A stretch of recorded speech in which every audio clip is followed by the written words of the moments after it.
Good evening. I had a friend over this evening, and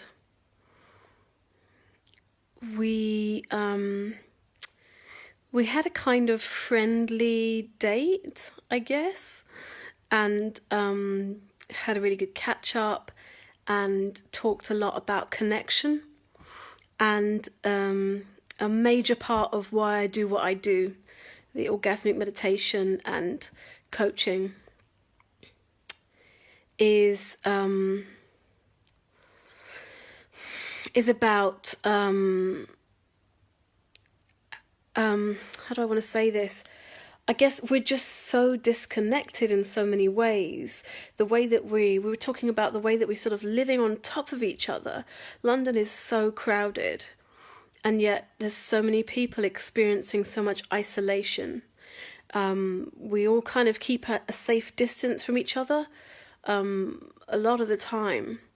And as we just sort of touched each other's arms a little, and I think I touched his head, and we just wanted to have just that, just have that little bit of connection. And I talked about the fact that, it can be really scary to offer someone some affection. It can be quite scary to share a little bit of physical contact. It can be scary enough that we just choose not to do it. We just keep separate, and you do not cross a physical line with most people because, where's it leading? There's this expectation of escalation. There's this sense that, if I touch somebody's arm, they're going to think that I want to have sex with them, or they're going to think that we're going to kiss, or this person thinks I'm going to marry them now. Like, where does it go? Or I might get scared that if I touch a man in a loving way, that he will expect sex, or he will suddenly come on to me in a way that I would find threatening. And we talked about the fact that, I can't speak for the whole world, but certainly Brits are not very good with just being upfront about what they want and what they don't want. We're not wonderfully assertive with our boundaries. We don't just own our desires. We don't just own our yes and no. We worry about, what excuse can I make? So I do a lot of social dancing, and there's sort of a lot of people have a fear of just saying, no, thank you. Or saying, actually, I find you really creepy, or whatever it is. We feel like we have to do things. There's a place where we don't own our boundaries there.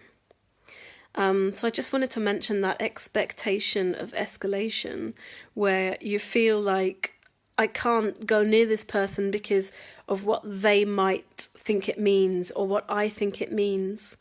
And invite you to notice where that keeps you from connecting with people in life, where the fear of potential escalation keeps you from connecting people. And then the other side of that is the desire for things to escalate. And there's a way that people might take actions in the hope that it leads to further actions. So you're sort of hoping to get it on with someone, so you touch them in a certain way. And actually by focusing on where you want it to go, that's another way of not being present and not having that moment. So it can be out of fear or desire when you're focused on what might happen next, or you believe that something has to lead to something else. Then you don't get to be present in that moment and enjoy what happened. I'm laughing at the comments now. Oh my God, that's happened to me today. Awesome, I bet it did. It happened to me today. I wonder who else it happened to today. It's pretty constant in our lives. I live in a really cool, awesome flat share, and we're quite touchy-feely and friendly, and we have fun with it.